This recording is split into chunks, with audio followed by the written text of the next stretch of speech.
I'm reverse engineering this course, meaning I'm not going to take you from step one and just move you forward just yet. I'm going to reverse engineer a little bit. I'm going to show you what the kennel is going to look like when you're done and what are some good strategies to implement when building a kennel.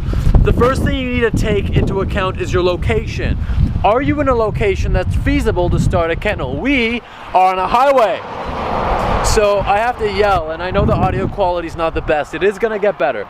But because we're on a highway, we built, as you can see, as many visuals as we can to attract people from the street who have dogs. And we have the luxury of being in a retirement community where a lot of people either go golfing, or they're gonna go visit their children in another country, or they're gonna go on a trip. So these are really great places to start a dog kennel. These are things to consider before you start. It's a very sunny day today, so we're gonna move inside.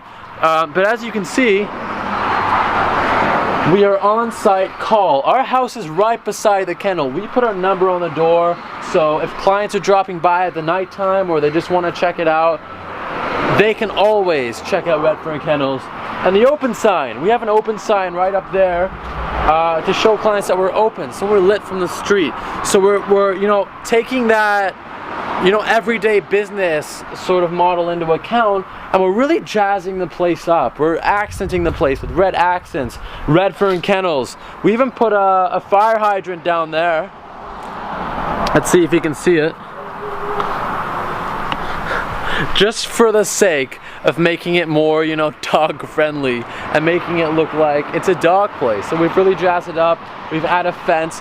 The design is everything. Building your first kennel, you may not have a budget to, get everything fancy and spend a ton of money, but it doesn't hurt to do this, to make the outside really appealing, because that's what's going to attract your customers. When people are looking to board their dogs, they want to board their dog in a place where they know they're going to be taken care of. So the quality, the maintenance, and the cleanliness of the building is everything.